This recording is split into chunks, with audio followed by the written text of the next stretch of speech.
I am Jane Partridge, co-president with Mary Matthews of the League of Women Voters, Lake Forest, Lake Bluff. Can you hear me? All right.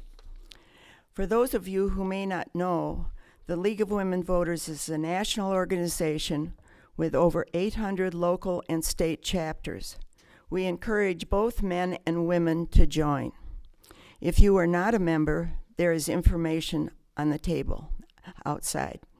The League is a nonpartisan political organization which encourages informed and active participation in government, works to increase understanding of major public policy issues, and influences public policy through education and advocacy. For decades, the League has worked to ensure that citizen participation in the political process is not drowned out by special interests and big money donors. The League believes that secret money has no place in elections. Tonight, we are going to hear why this is so important. We are honored to be co-sponsoring tonight's program, Money in Politics, Why It Matters, with the Committee for Economic Development from Washington, D.C. CED is a leader in analysis and reasoned solutions to our nation's critical issues. I am sorry to say that after organizing this program, two of our speakers had to change their plans. Peter Bensinger was called back east for a meeting this afternoon, and Corrine Wood, who is one of our members, regretted that she was unable to return to town in time, but felt confident that Cindi Canary and David Morrison, with whom she works, will have all the information. Before we get started, I wanted to let you know of another program we are having next Wednesday: Food, Farms, and Our Feds, and the Feds. 3 expert speakers will discuss the impacts current agricultural practices have on the quality and availability of our food. Wes King from Illinois Stewardship Alliance, Mike Sands from Liberty Prairie Foundation, and John DeRosier, the well-known chef of Innovasi. Please go to our website for more information, www.lwv.lflb.org.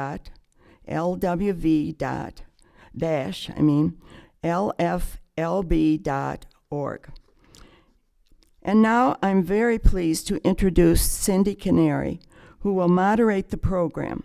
Cindi is one of the most respected people in public policy in Illinois.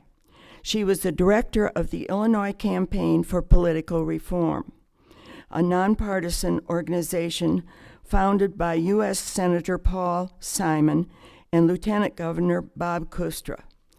And I am proud to say she was the former executive director of the League of Women Voters of Illinois. She currently is a policy consultant. Please join me in welcoming Cindi Canary.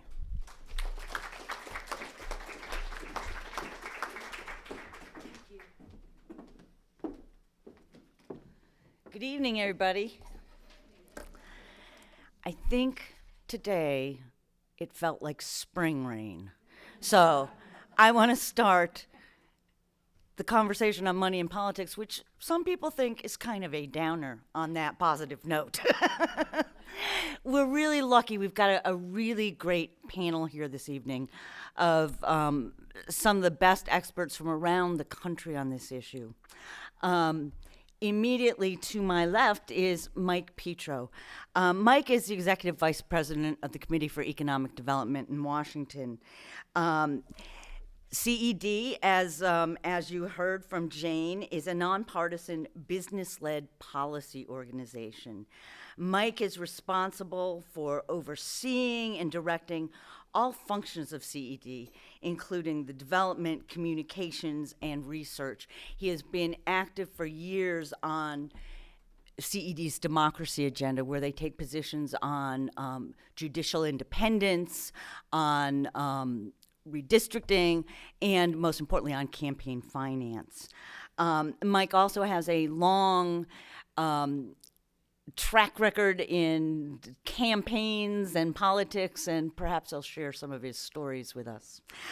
Sitting next to Mike in the center is David Morrison, who is a policy advisor at the Illinois Campaign for Political Reform, and he's someone I've had the good fortune to work with for the last decade. Really, anything that I've managed to do, it's because he made me look good and was very helpful. It says that right here in his bio. David has supervised ICPR's research, writing, website content. Today he's doing some lobbying on behalf of ICPR's reform agenda. He speaks all over the place, and he is extraordinarily knowledgeable about what's going on in Illinois, following the money, understanding where it's coming from, and how it links back to policy. And finally, I've got the very great pleasure of introducing somebody that I have heard of for a very long time, but I only got to meet today, and I think you'll like her as much as I have, and that's Amy Loprest. Amy is executive director of the New York City Campaign Finance Board. She's been in that position since 2006. After having spent numerous years at the board, she is an internationally recognized expert on campaign finance. She's been active in Kogel on governmental ethics. She received her BS in economics from the University of Pennsylvania Pennsylvania's Wharton School of Business, and graduated from Fordham University School of Law.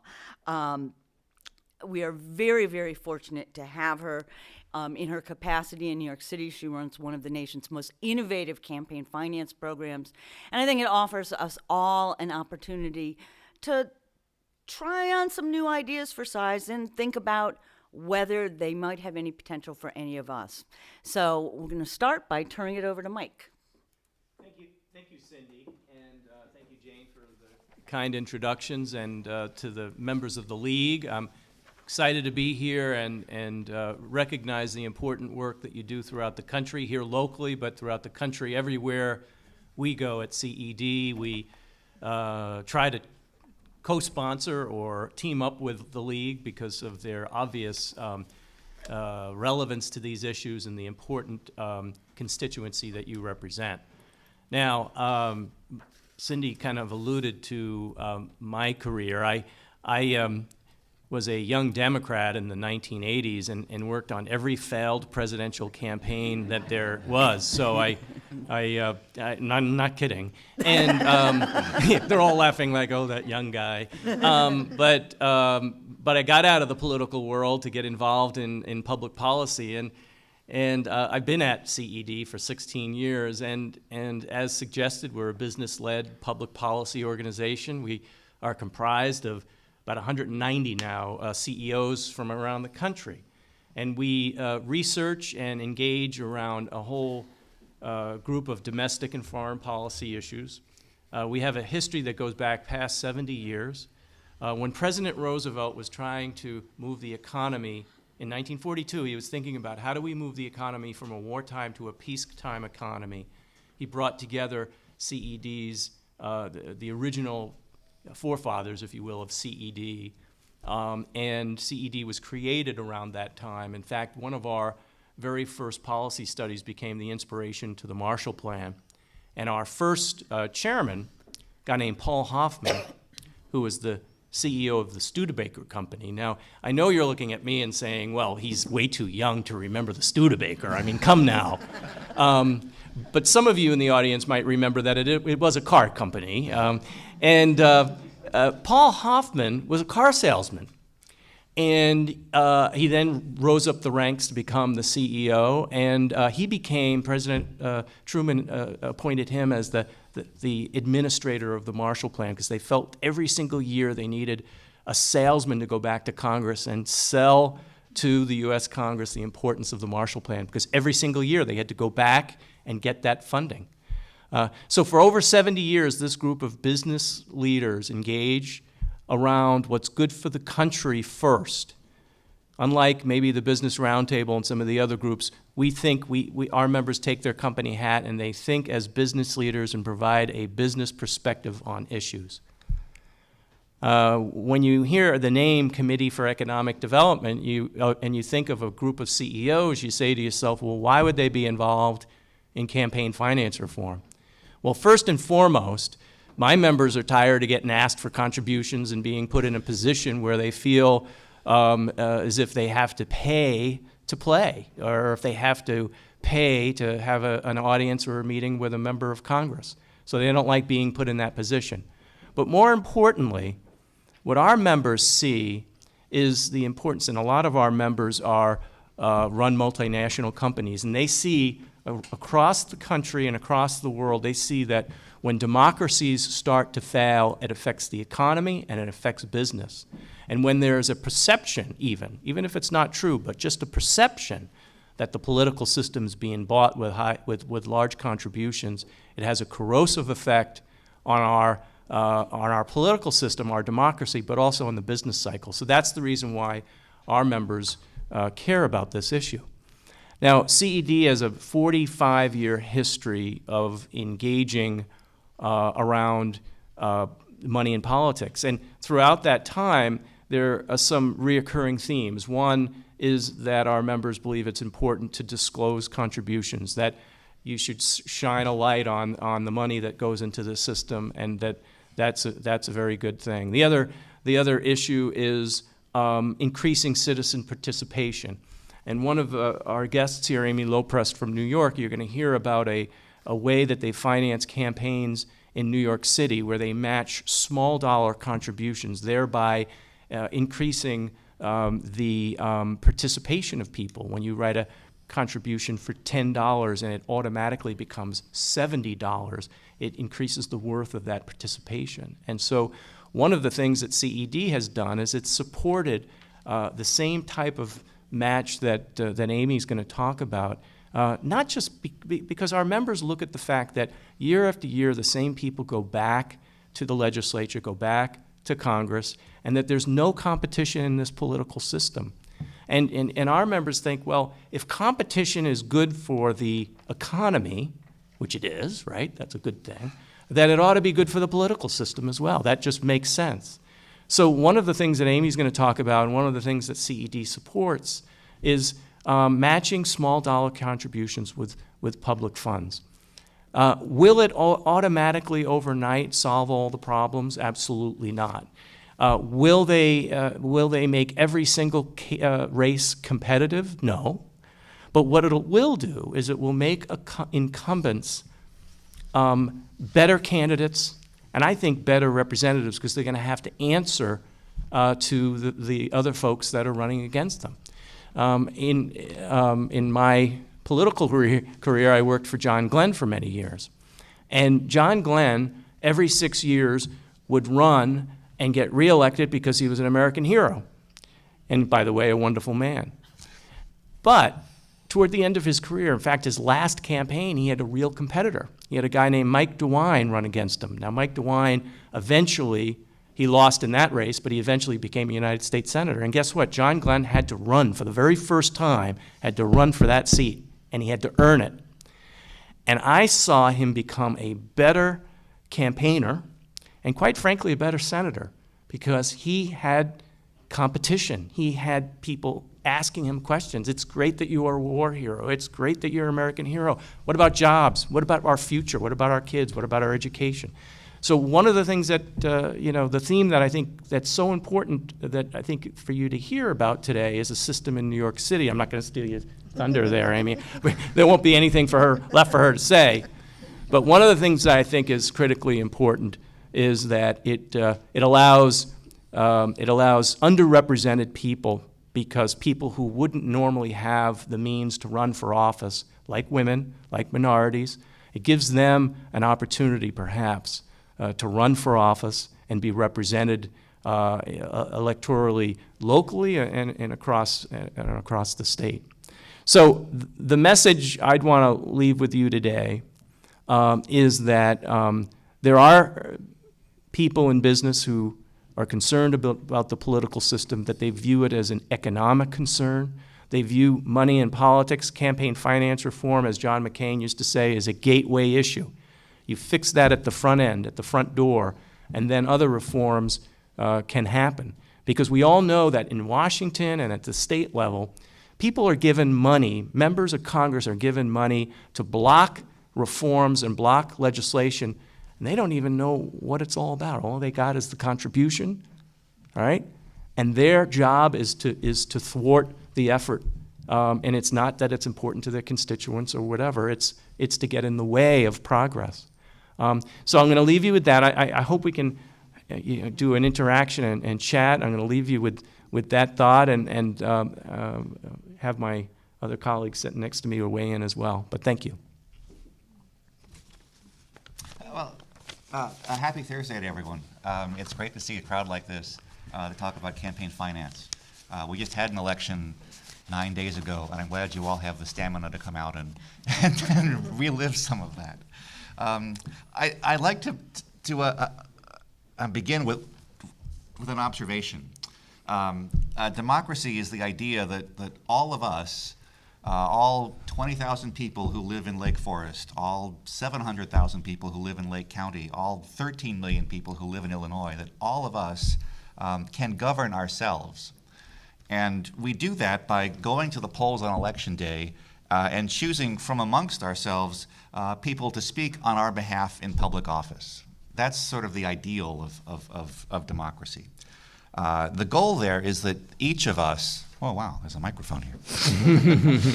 The goal is that each of us can look to government and see reflected there our own hopes and goals and aspirations in rough proportion to how often those goals exist among the 13 million people. We've learned, however, through hard experience that sometimes the very act of choosing who will serve in public office can affect those people to such a degree that we cannot see our values reflected there once they're sworn in.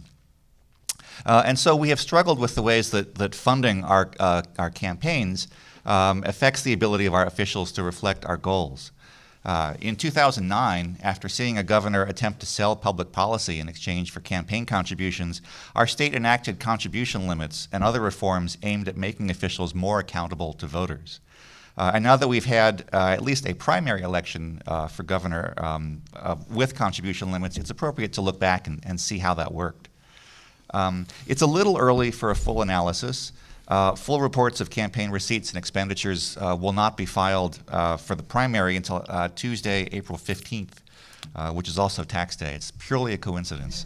But that's a reason to look forward to the 15th, as we'll actually know what happened. Until then, we don't have the full reports, but there have been supplemental reports filed before the election that give us a glimpse of what happened and also a basis for some a basic analysis. In general, we can say for the most part, the law that we passed in 2009 worked pretty well. Most candidates in contested races, especially in legislative and judicial contests, followed the contribution limits. Outside groups engaged in independent expenditures in only a very small portion of races, and spent enough to remove limits in just 3 of those races, all of them for State House. By and large, outside campaign contributions were not a factor, but some races did see some large private interest money that does raise concerns. So I want to touch on just a couple of things that we saw from the March primary that bear more examination, more discussion, and hopefully some Q&A later on, because I know what I've seen. I'm eager to hear what all you think of it. One issue was activity outside of the election code. There was one group called the Mid-America Fund that spent at least $200,000 to criticize 3 sitting public officials, all of whom happened to be running for the Republican nomination for governor. It's clear from the context that the ad was intended to influence voters. And it does appear that these ads did drive poll numbers. If you track the polling in that race as those ads aired, the candidate who was not criticized did better and better as those ads kept airing. But because the ads did not use the so-called magic words, vote for, vote against, support, oppose, that kind of thing, and were not aired during the final 30 days before the election, we have no idea where that money came from or who the Mid-America Fund is. The Mid-America Fund never came under the jurisdiction of the State Board of Elections, never had to file disclosure reports, and so we simply don't know what was driving that. One of the key principles of disclosure is that voters have a right to know who is speaking to them about candidates in the context of an election. And because of the way this group operated, voters were not given that kind of information to evaluate the message. Not surprisingly, the Mid-America Fund stopped airing their ads in the final 30 days before the election. A second area where we have seen concern anyway is politically active nonprofits. Nonprofits that gave to political action committees or that speak to voters about candidates used to have to disclose the source of their funds. But that law was repealed when contribution limits took effect on the thinking that no one would go to that kind of hassle to hide $10,000. But now that we have independent expenditure committees that can raise money without limits and spend that to talk to voters about candidates, we have seen a return of nonprofit political activity. In 2012, most of the money in super PACs was on the right, on the Republican side, and most of that money was so-called dark money. It was hard to trace back to the original source of that money. In 2014, we saw more of this activity on the left. Groups critical of Republicans raised money in part from nonprofits that have not disclosed the source of their funds, and in some instances from other newly formed PACs that served, it appears, only to complicate that follow the money kind of trail, where one PAC would raise money and then transfer it all to another PAC, which would then transfer it all to another PAC, which would then spend it to speak to voters. It's possible to follow that chain back, but it takes a greater effort, and why you would set up that kind of structure, I mean, frankly, it only makes sense if you're trying to hide the source of the money. A third area that I think is just the great irony of 2014 is the contribution limits were instituted to deal with problems in the office of governor. And this, in the first election, after limits took effect for governor, limits did not actually play any role at all. The issue here is that one candidate for governor put so much of his own money into the race that triggered the removal of limits on all candidates for governor. This is because the General Assembly insisted on essentially a safety valve. And so a safety valve in case one candidate tries to buy the office, that other officials are not handcuffed by that. But the outcome was that the candidate whose self-funding triggered the removal of limits was also the candidate who raised the most money from private donors in excess of those limits. So rather than level the playing field, the removal of limits served to magnify the financial cash advantage of the candidate who removed limits in the first place. I don't think that's how the law was intended to work, but that's how it seems to have worked in the March primary, and I think it bears more discussion how to balance that issue, whether limits are in place, where the greatest risks of corruption are, and how we should structure the funding of campaigns to minimize that risk of corruption. And the last thing I want to highlight this evening is things that we don't know. And I feel kind of funny saying that. But my comments tonight have been focused on the supplemental reports filed by committees. In 2012, we saw PACs disclose more spending in their full quarterly reports that were filed in January of 2013 than they filed on the supplemental reports prior to Election Day. Penalties for failing to disclose that kind of spending prior to Election Day are really negligible. One organization in 2012 spent enough money in one House race to take limits off in that House race, but they didn't file any of the paperwork they were supposed to file, so it didn't actually take limits off in that race. When the State Board of Elections realized what had happened, they investigated and held hearings and then levied no fine at all. So the group kind of got off scot-free for avoiding disclosure. As I said before, we'll have to wait until Tuesday, April 15th, to find out in greater detail what happened through the March primary. And if I can just plug another meeting coming up, ICPR is hosting a free panel discussion on Friday, April 25th after those disclosure reports are in to discuss this again in somewhat more depth.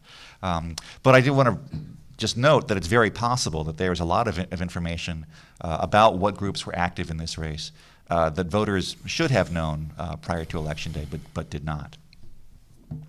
The primary election, of course, is a precursor to the general election, Tuesday, November 4th. Mark your calendars. And we saw trends in the primary that suggest that the general will be very active. For one, groups on both the left and the right now appear to have nonprofits that can raise money and funnel that to PACs without disclosing the source of those funds. We also saw groups on both sides of the aisle loading up on money during the primary, but then apparently not spending it. One right-leaning super PAC raised about $1.5 million and spent just $500,000, leaving more than $1 million in their kitty for the fall campaign. A left-leaning PAC raised about $3.6 million and spent just $1.5 million, leaving over $2 million in their coffers for the fall race. So there's still a lot of money on the sidelines waiting to be deployed to speak to voters about candidates. And whether voters will know who is speaking to them and what's driving that conversation will depend in part on whether the General Assembly is willing to require that disclosure by law. That pretty much concludes my remark. I hate to end on a downer like that, but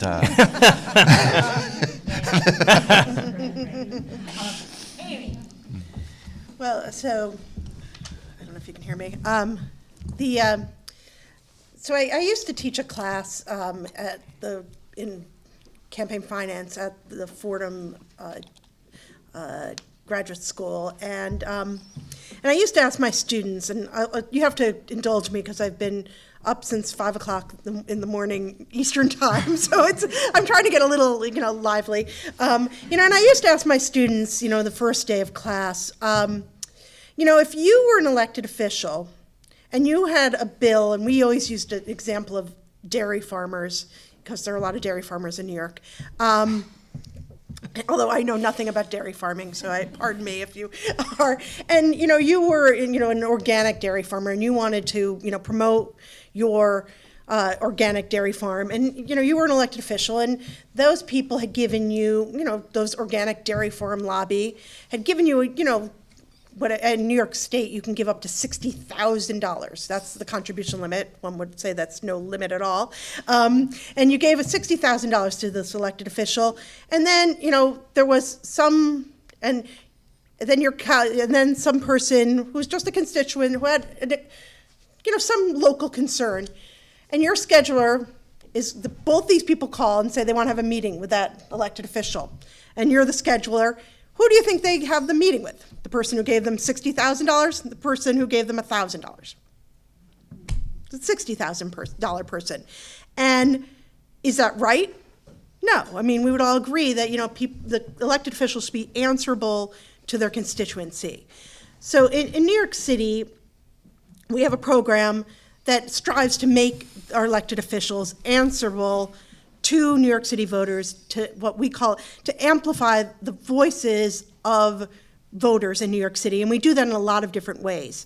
I'll give you a little bit of history about our board. I'll tell a little bit about the work we do and some of the results that we've seen in New York City. About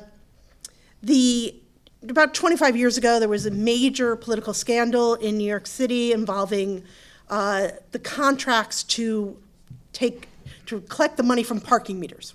That's what the scandal is about. Nothing about elections, but Mayor Koch at the time saw that the people's faith in the New York City government was so low that really he wanted to do something to improve that perception.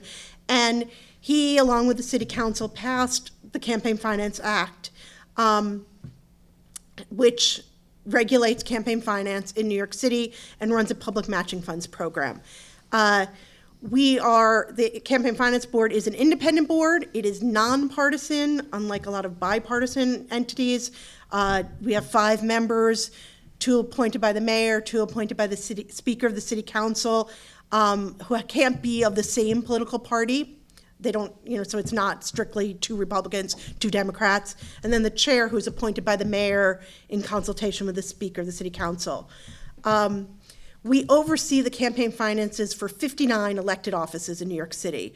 There are 3 citywide elected offices in New York. There are 5 borough presidents, and there are 51 city council members.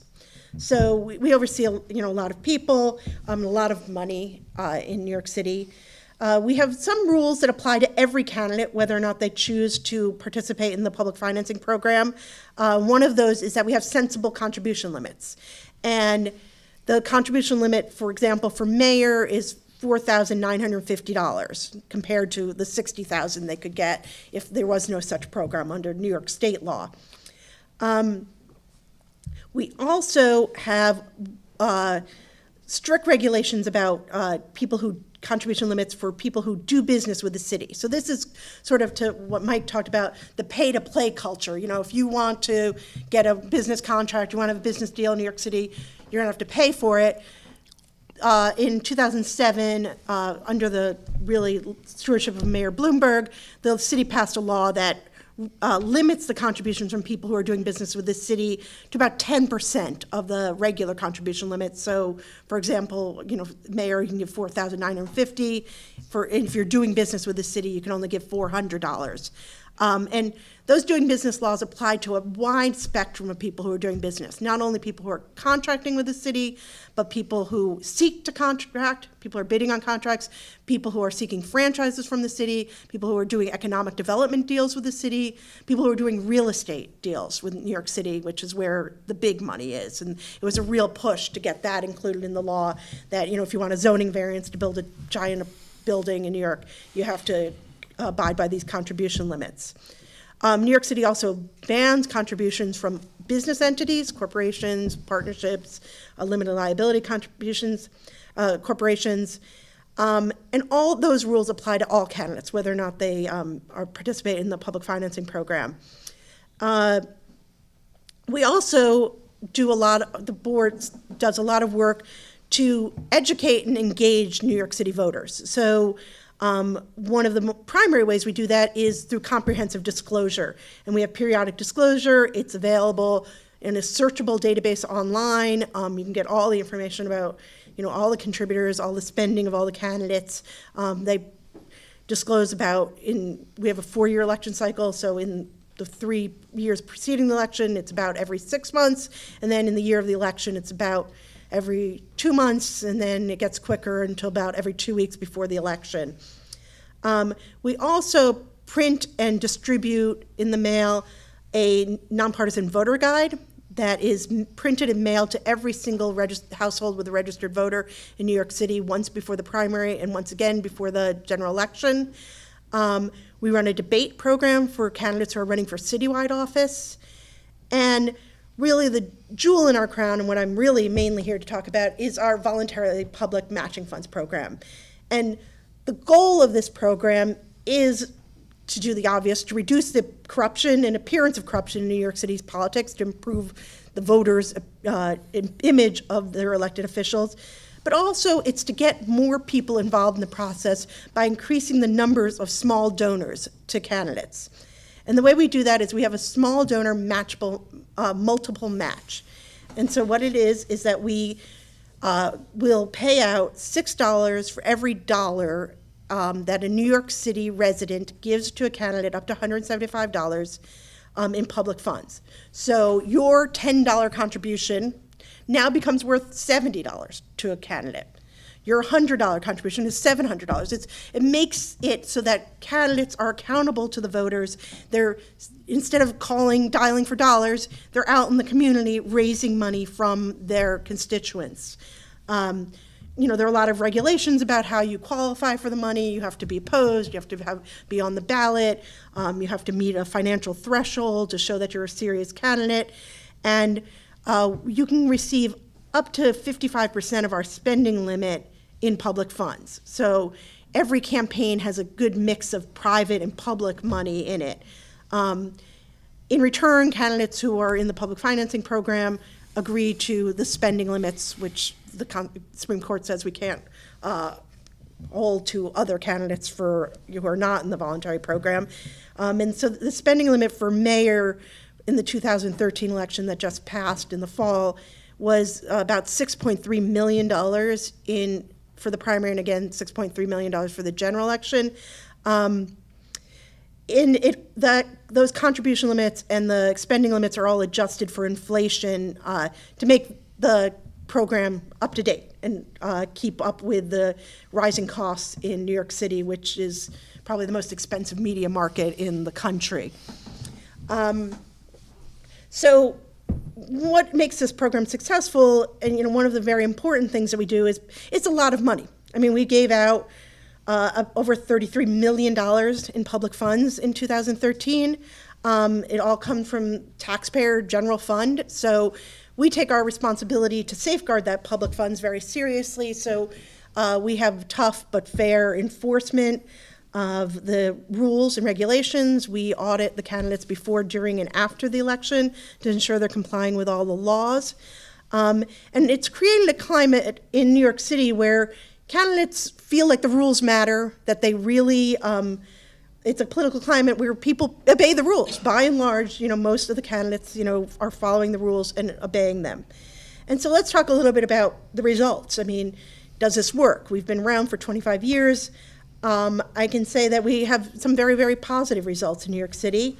We have more small donors than in the state.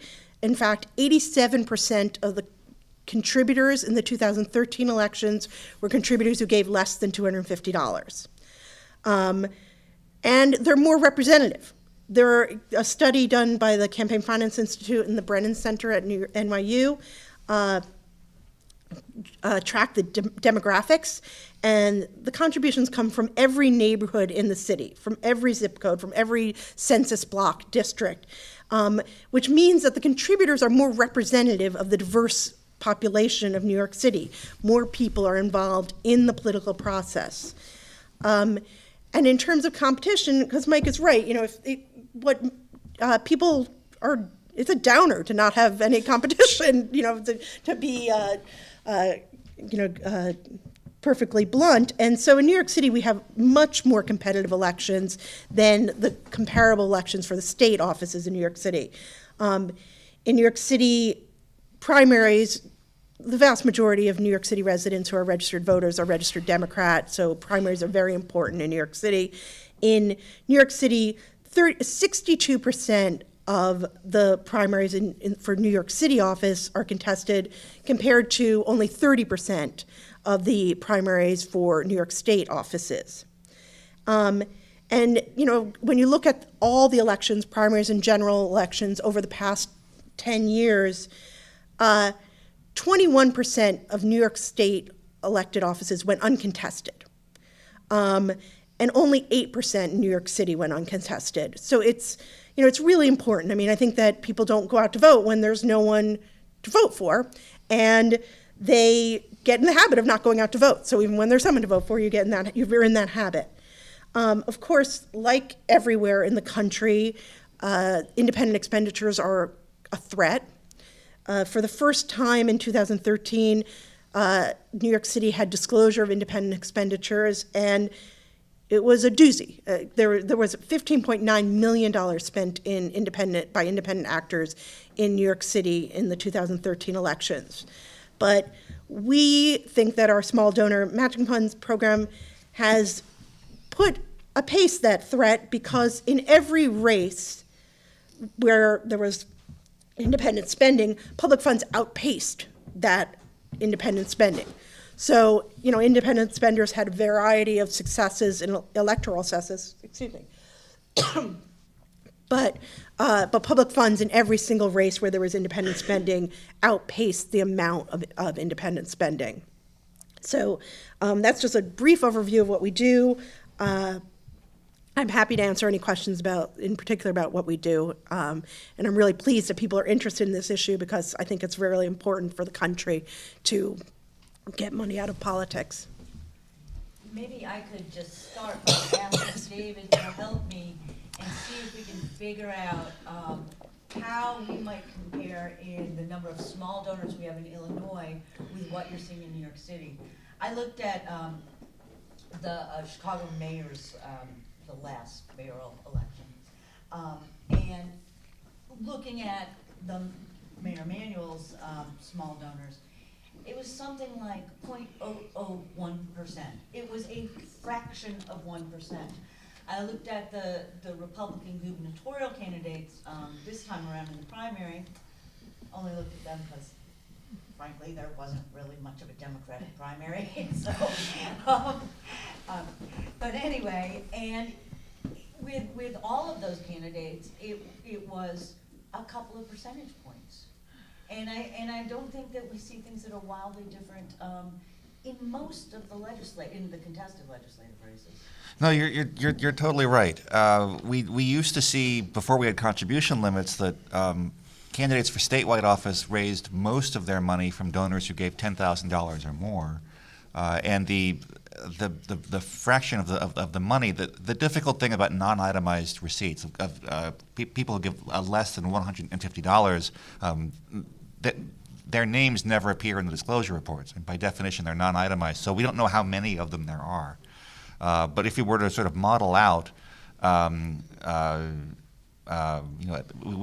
we know there are at least so many, and no more than based on what the dollar figures are.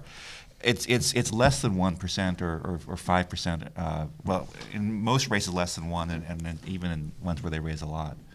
So Amy, what do you have a sense of what are your numbers of? Oh, I'm sorry.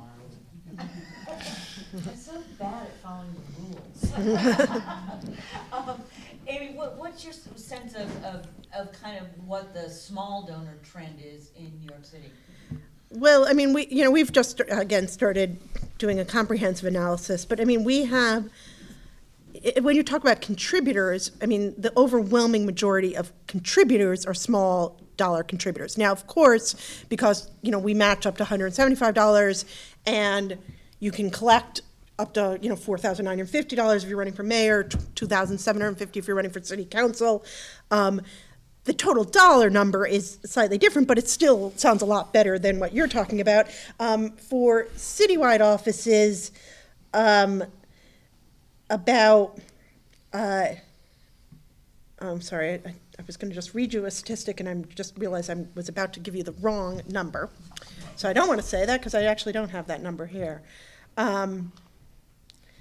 We did do an analysis, I guess, which shows sort of where the money, your total money comes from. And on the city council race, the amount of money, public funds and small contributions, so you count them both together, as a percentage of their spending, about 56% of their money came from public funds or small contributions, 50%. And then on the citywide race, it's a little bit less. It's about 40% came from public funds and small contributors. So the money, still more money comes from, because even 175 is 1,050. It's still less than 4,950. So you get a couple, it's hard to catch up. But I mean, we do see that in the number of, in contributors, most contributors are small, and more of those contributors are new contributors. So I mean, that's a trend. So it's not only, we haven't done that complete analysis for 2013, but for our last election in 2009, more than half of the small contributors were new contributors. So it's, it's more new people getting involved in the political process, which says to me that people are, the candidates are actually going out and reaching out to regular people in their district who might never have been talked to before, and so, it's really important, the numbers of contributors, because, when you give $10, you're more invested in the process, you're more likely to, be involved, you're more likely to go to vote. I mean, but, we still have terrible voter turnout numbers, which is something that we worry about and, work to change. But that's a kind of universal problem in the U.S. So, but we definitely have a lot of participation of small donors.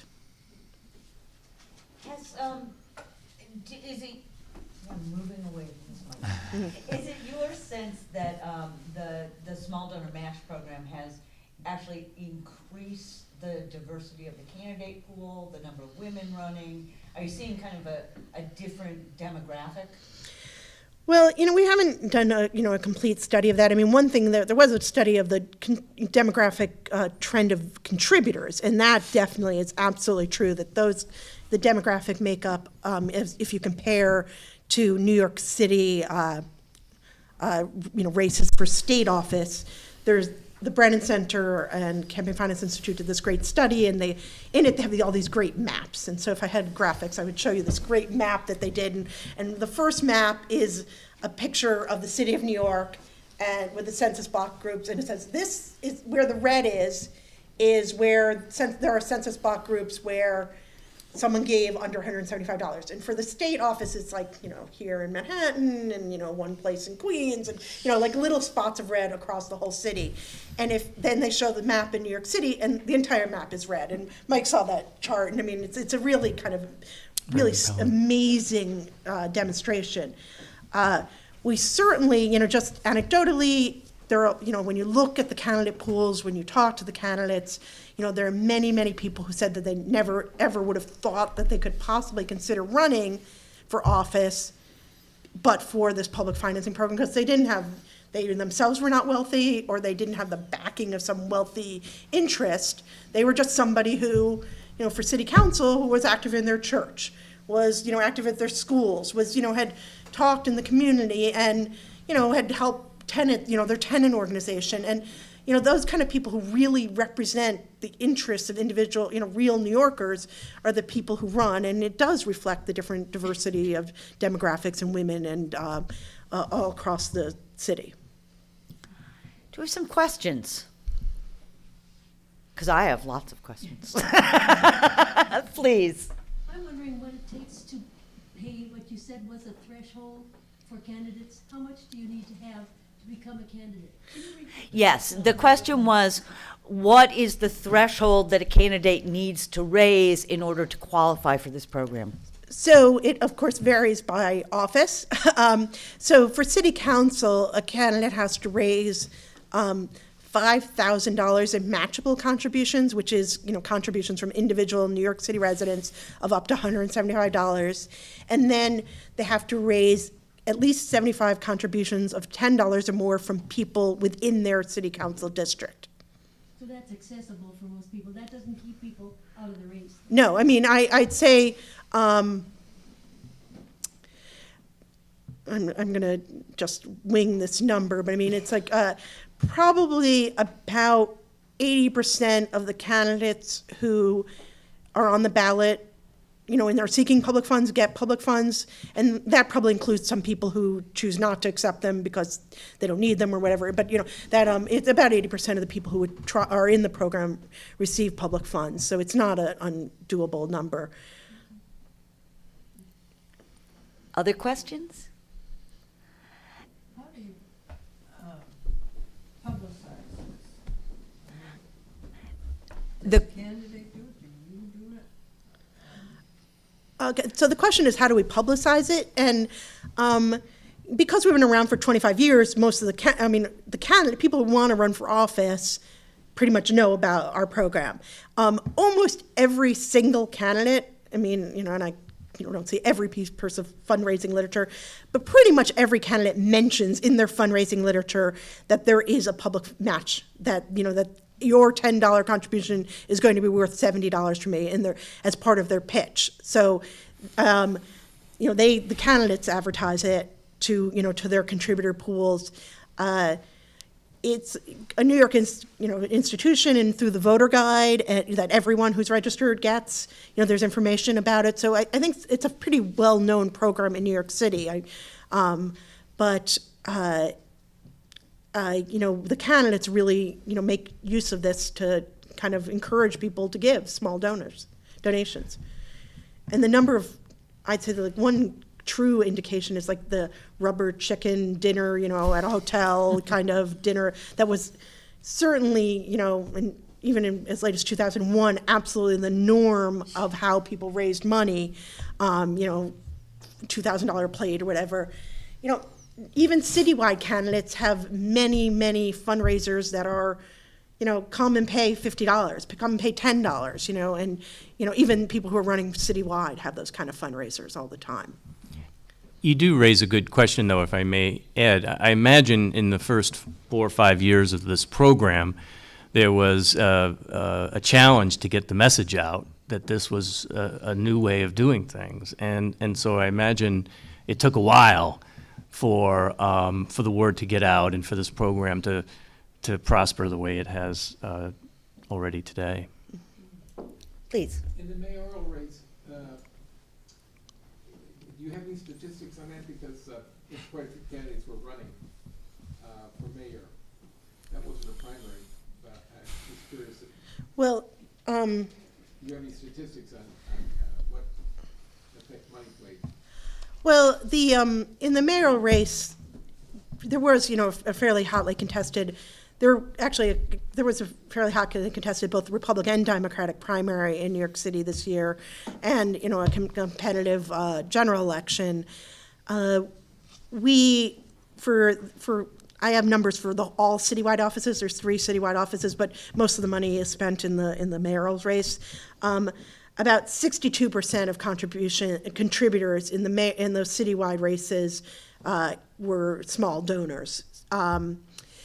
And I guess, in that rate, in the mayoral race, there was about, I'm gonna have to look up this number, in the independent groups spent about $8 million in the mayoral race, but we dispersed almost $14.2 million in public matching funds to mayoral candidates. So even on the citywide level, where the contribution limit is, significantly higher than the maximum, the public fund definitely made an impact. Did it predict the outcome?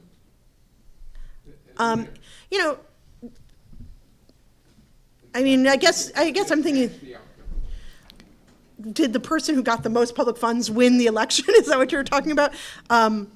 No, I actually don't. I'm not trying to remember. They the maximum in public funds was about $3 million, and several candidates got about $3 million. So it's, the difference between them were negligible. So, in the Democratic primary at least. In the Republican primary, one person was a participant and one person was a self-funded. He was completely self-funded. He spent on his own race, and the publicly financed candidate won that race. In the Democratic primary, every candidate in the Democratic primary was a program participant. I think one thing that in the campaign finance world that we all have agreed on for quite a long time is that candidates need money. Candidates need to get their message out. And there is this mysterious threshold somewhere where they have enough money to get that message out. And if they are a good candidate, if they've got solid positions, if they're good campaigners, then everything else is superfluous. And sometimes everything else, as we were discussing earlier, actually is every extra dollar kind of drives somebody away when they get another mailer and they just don't want to see it. So it's a funny thing. The question that you ask, how did you get to kind of those threshold levels in the amount that the maximum amount of public funding that you can give? This is like, it's like the devil's in the details. I mean, it's, New York State is considering passing a matching funds program, and, a lot of people ask me, well, what do you think the right spending limit is for, a state assembly race or for the governor's race? And it's really hard to set. One thing, so the spending limit for mayor is $6.3 million. And one of the things that's good about our program is that the law requires that we evaluate how the program worked in the previous election and make recommendations for change. So that, coupled with the automatic cost of living increases for the spending limit, has kept the spending limit in pace with the cost of, with a realistic cost of campaigning. Obviously, some people, candidates would say, oh, I would want to spend more. But when you look at the history of, people spending a lot of money on their own campaign. Sometimes that works, sometimes it doesn't work. And, it kind of depends on, whether you have a good message. And what we try and do is exactly what Cindi said, is that try and give people enough money that they can get their message out. So even when candidates are running against former Mayor Bloomberg, and he spent $75 million, $100 million, $110 million on his 3 campaigns, the publicly financed people who were running against him got enough money to get their message out. The person who ran against him the last came within a few percentage points of winning that race. The person who ran against him the first time was the second highest spending mayoral candidate in the history of the program, except for Mayor Bloomberg. So, so it's, so there definitely, there was enough money to get their message out to the voters. Questions? Yes.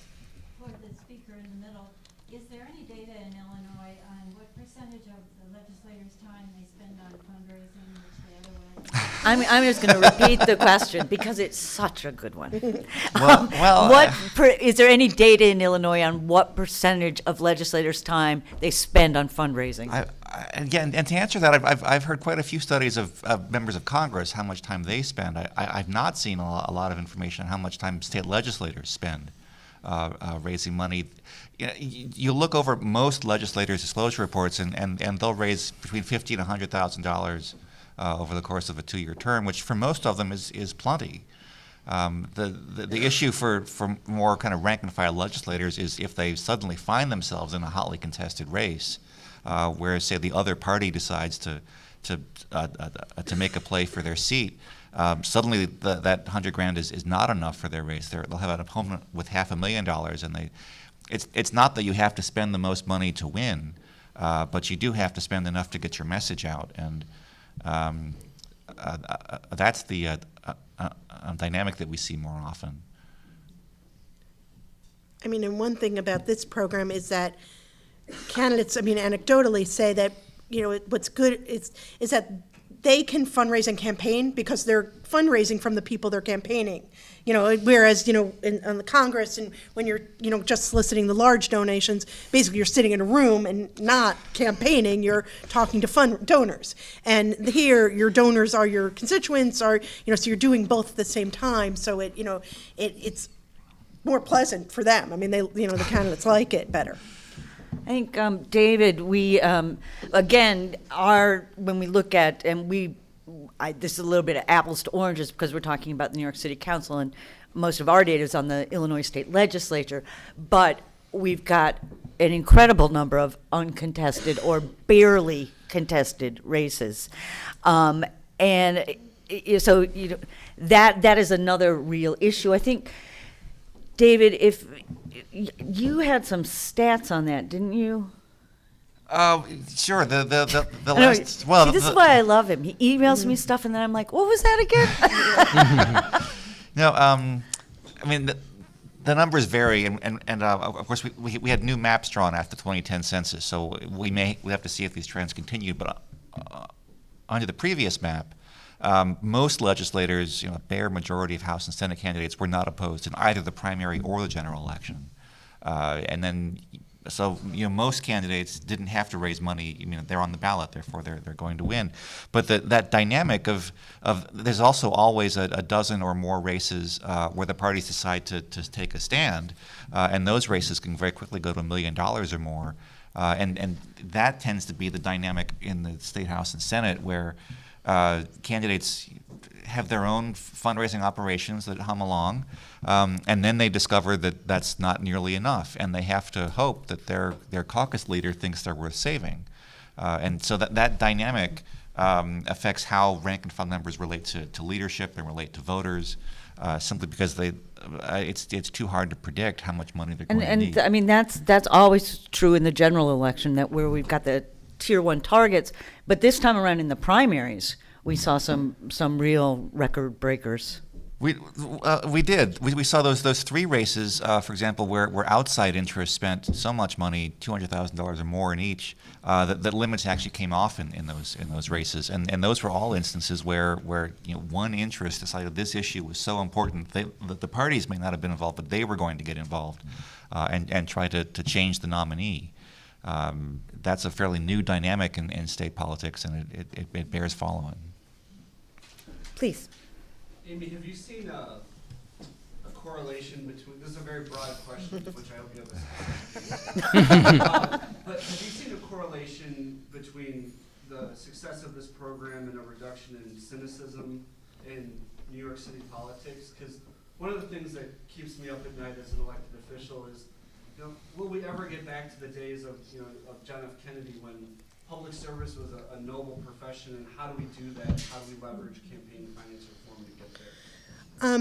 Well, I don't know how you measure cynicism. I mean, I guess if one measure is, whether people vote, I guess maybe not. But, one thing, that I like to say is that we don't purport to correct all the ills of the political system.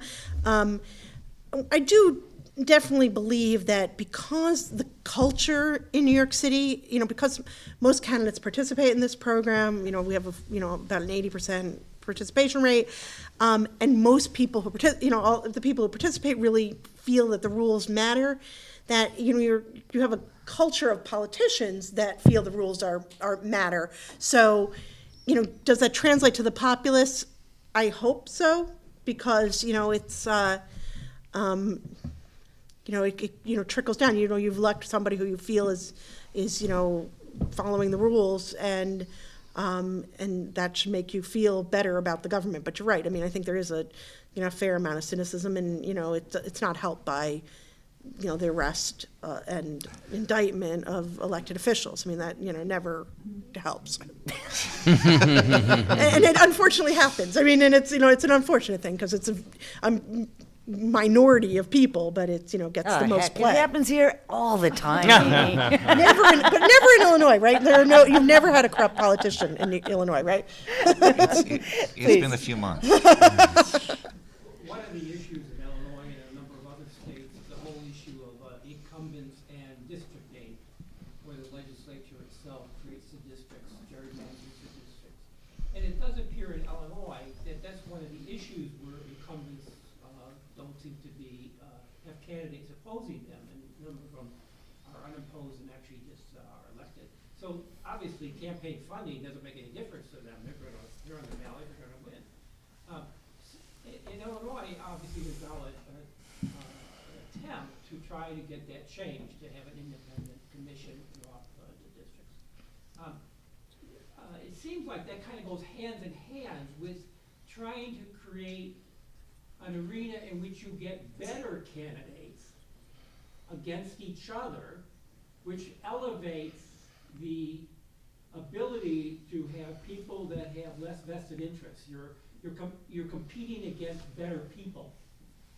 Do you think, in fact, that if we had an independent commission that would redistrict Illinois legislators, that in fact we would raise the quality of the candidates, and we would have better candidates who would compete against each other? Oh, sure, I'll take that. I think I wish there were sort of a magic pixie dust that we could just distribute that would make everything better. And after all the time I've been staring at this stuff, I haven't found it yet. I think there are a number of things that need to happen. One of them was contribution limits to address a circumstance where a public official puts an enormous price on something that they're supposed to be doing in the course of their regular day. And that creates a foundation for next steps. Other things that are worth exploring include public financing and also changing the way that the districts themselves are drawn. I mean, how you cluster people in this very room could determine how you would pick people to represent you. As I said in my remarks before, the goal is that we can all look to government and see reflected there our own hopes and values and aspirations in rough proportion to how they exist in the broader population. And if you have a heavy thumb on the scale determining that certain voices are going to be louder as a result of the way districts are drawn or the way the candidates are funded, you're not going to get that perfect reflection. So there are many things that have to happen. And I don't want anyone to think that there's just one thing. If we can get this one thing done, then we can all relax. I mean, we are a system of government among mortals. I do think, though, with your question, we have lost the political center in this country. There used to be a thing called a liberal Republican, right? And there used to be something called a moderate or conservative Democrat. They don't exist any longer. And part of the reason why they don't exist is the way that these districts are drawn. And so one of the things that I think redistricting and what a commission like this could do is you could draw districts where you could maybe restore the center in the state and across the country. I think that's so critically important because now in Washington, it's so polarized, there's nothing getting done. And part of the reason why is that you don't have people who can reach across the aisle and say, let's sit down and talk about this and get this thing hammered out. Everybody else is the other side's evil and so whatever. But in any event, I think it's a good question, and I think that's another dimension to that, is I think it could help restore the center. I have two comments about that, and just from our experience, I mean, in New York State, New York City, the district lines are drawn primarily by the legislatures, and New York City has a little bit more complicated process, but it's voted on by the city council, and yet there still are competitive races. In the study that I took, the competition, I didn't take these numbers, but many of the contested races are contested by 3 and 4 candidates. So it's, they're very competitive. And, you're right. I think the more candidates does increase the quality of the discourse.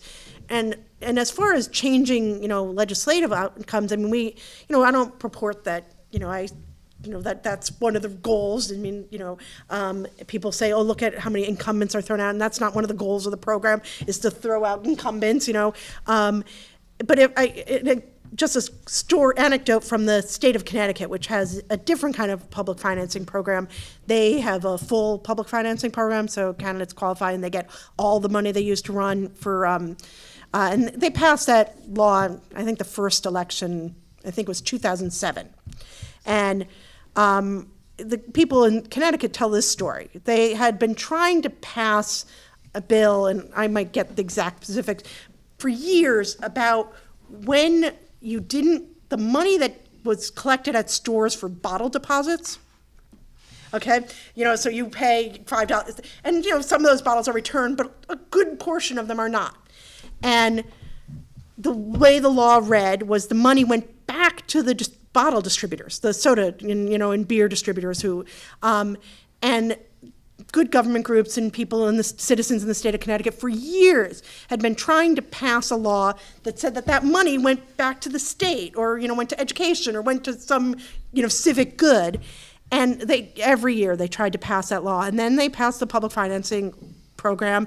They had their first election for the state legislature. And then the very next sitting of their state assembly, and I don't know about Connecticut's, but say it's the state assembly, they passed this law that they've been trying to pass for 10, 15 years. And so they point to that, it's like, look at this. It's now maybe people are, the legislators are beholden to the people, what the people want, rather than these bottle distributors who obviously were a big lobby and had given a lot of political contributions in the past. So it's just one anecdote that, there can be some change in legislative outcomes. Any other thoughts? I want to then just throw out one kind of piece of food for thought for people to just to mull over. I think that it may be, we should think about, is this something we should try on for size? I don't think it's particularly likely that the Illinois legislature is going to, because I'm so cynical. I don't think it's likely that they're going to adopt this overnight. But this is a city program in New York. Los Angeles does it. We should think about our home rule communities, maybe some of our counties. We should talk about this and think about what would it mean? How could we do it? How would we measure the effectiveness? Oftentimes, things like this, as the good people of the league know, you start the snowball rolling down the hill, and by the time it gets to the bottom, it's pretty big. And maybe we need to start thinking about some of our campaign finance solutions happening locally and then importing them to the state. It's a different way than we've done things before, but it's something to ponder. I thank you all very much for coming tonight. Our panel was absolutely fabulous, and I think I see a question. Oh. So time out on my goodbye. Please. So I've been formulating it, and I like, an idea about matching, and maybe we can do this. But one of the things that I've been reading about so much, and it has not been addressed here, is that in state and city and local referendums and elections, there's become a lot of outside money, great amounts of outside money to either, usually to defeat what the citizens want. And I find this extremely disturbing, and I wonder how Illinois is faring in this. I mean, we've read, about Utah and Denver. And, Right. And boy, they make their mark. I mean, they get what they want. And how is... So maybe a question about how outside money's impacting in Illinois, and how outside expenditures, the overall impact within this system. Yeah. Well, I mentioned before this, a Mid-America fund that was so active up to the 30th day before the March primary. That group was, what we do know is they were founded in Ohio in January of this year. We don't know how they raised money, or why they decided to spend so much money in a race 2 states west of them to talk to voters about candidates that were running. So there are groups like that are active in this state in high-profile races. But we will have to change the laws to force disclosure from those kinds of groups to learn more about what their motivations are. And I would add that David and I have spent a fair amount of time together in court, trying to ferret these very things out, and that often is the road that you have to go down. And attacks come on all fronts, and as soon as you figure out, how to solve, this story, and another one often appears. Amy? I mean, in New York City, I mean, we have disclosure, and the people disclosed about, as I said, almost $16 million in spending, and it's a lot of money. We didn't see a huge problem with this kind of what people call dark money, these, funnel through organizations. The biggest amount of money that funneled from one organization to another was both organizations were independent spenders, so both of them disclosed their contributors to the public. So, so that it was clear, even though this organization gave a lot of money to this organization, they did their own spending, so they disclosed. But as far as electoral outcomes, they weren't that successful. It's kind of a mixed bag. There was one of the biggest spenders on the city council level was a group that was a coalition of real estate developers and trade unions that work with real estate developers, and they sought to spend, they spent kind of shockingly large amounts of money. The spending limit for city council is like $168,000, and in some of these races they spent $1 million in a city council race. It was, people, I lived in one of those districts, and it was like really every single day, it was like you were sick of them. Like, I'm sick of this candidate, I'm sick of them. She actually had to go out in public and say, like, they're independent from me, don't criticize me because of them, because, they sent so much mail, it was crazy. And they had a kind of a mixed bag of success. They lost, almost as many races as they won. They lost a race that they spent a lot of money on an incumbent, and the challenger won. So it didn't necessarily win. Now, on other cases, there was one group that really was anti one mayoral candidate. It wasn't like saying we should vote for that person, this candidate. So it's hard to say whether they won because the person they were anti lost, but they weren't supporting any particular candidate, so it was hard to know whether they achieved their objective. They were really anti one candidate. Fortunately,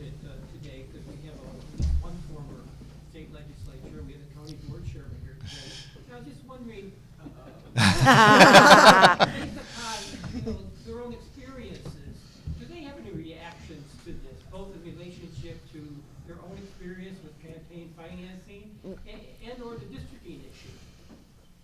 Would you like to use the mic so that the camera can get you?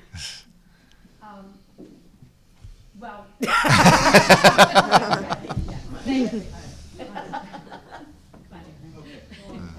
Here. These are taped Those are down. taped down. Okay. Yeah.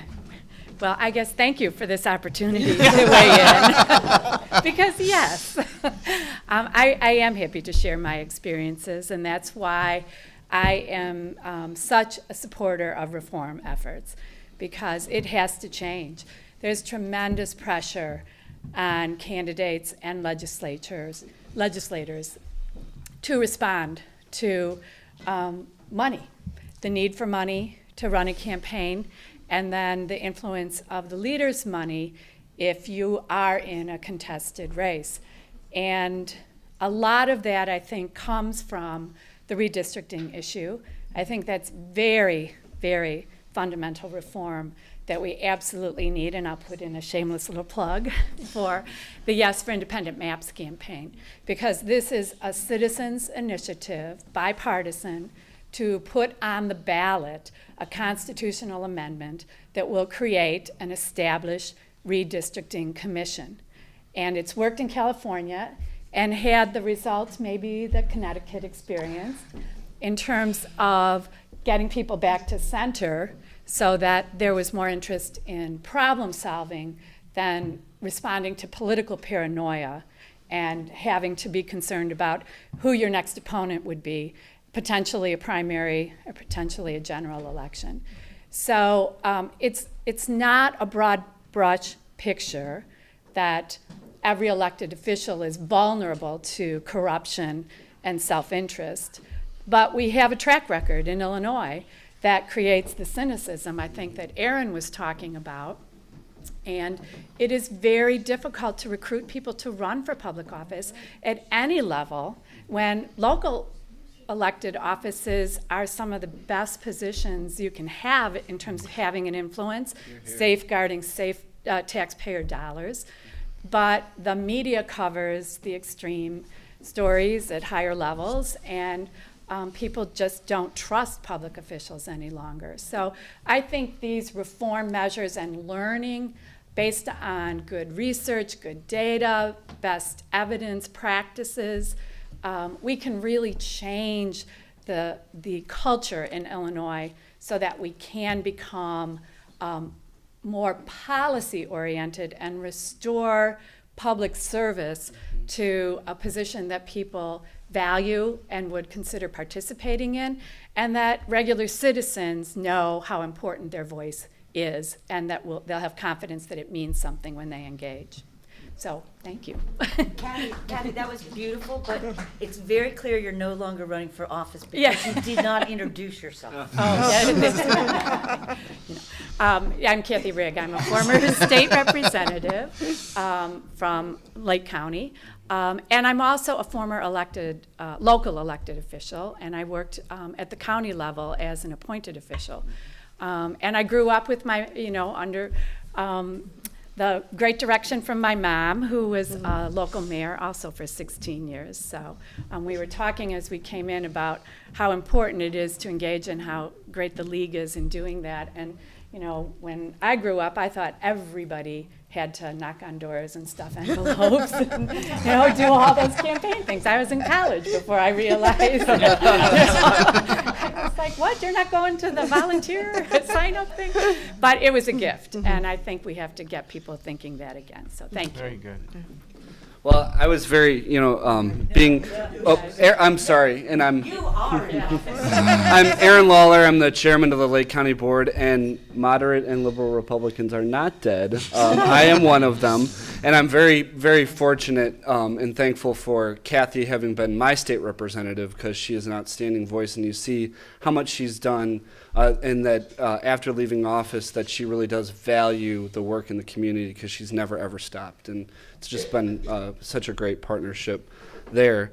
At the county level, we've been fortunate not to have a deluge of money in our races. They're more expensive than I personally would like, but we don't see independent expenditures. We do see some competitive races with money, and I was one of the members of our redistricting committee. Sometimes I think we think about the system that we have and ways that we can make it better. But when we went through the last redistricting, it was kind of the system that we had. And so we dealt with the hand that we were dealt. But I think what's funny at the county level is we draw a partisan map for an entity that is completely nonpartisan. We take one partisan vote. That is the election for chairman and Forest Preserve president. Every other vote is never by party lines. It's either differences between the people up on the chain of lakes that might see a development issue different than in Highland Park and Lake Forest. And so I think that the way we look at redistricting definitely has to change. It's something that is critical at the county level, but even more so at the state and federal level. And so I'm happy to be here and really appreciate everybody's input. Great. Go for it, Cindi.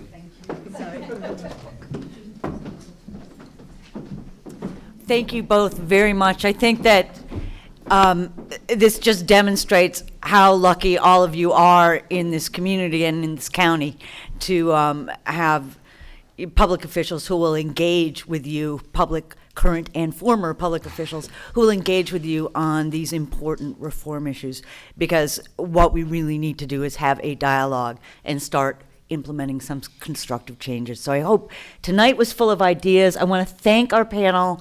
I thought they were just terrific. So will you join me in?